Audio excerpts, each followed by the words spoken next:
Speaker, today we're debating Iran and its destabilizing influence in the world.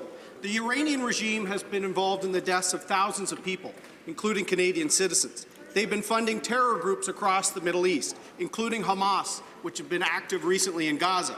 And last week, Iran's supreme leader openly called for genocide against the Jewish people.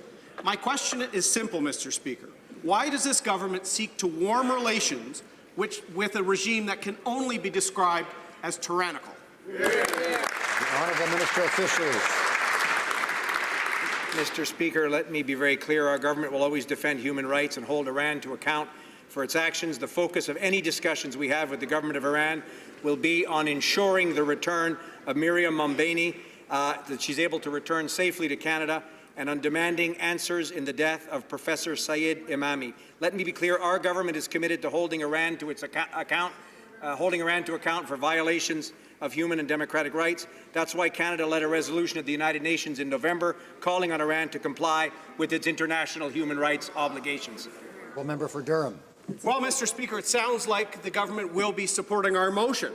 This is contrary to their expansion of Canadian presence in Iran. It's contrary to their desire to sell aircraft to Iran. It's contrary to one of their own members hosting delegations from Iran in Canada.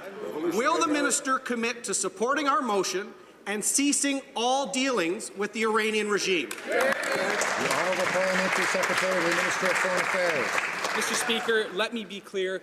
We deeply oppose Iran's support for terrorist organizations, its threats towards Israel, its ballistic missile program, and its support for the murderous Assad regime in Syria.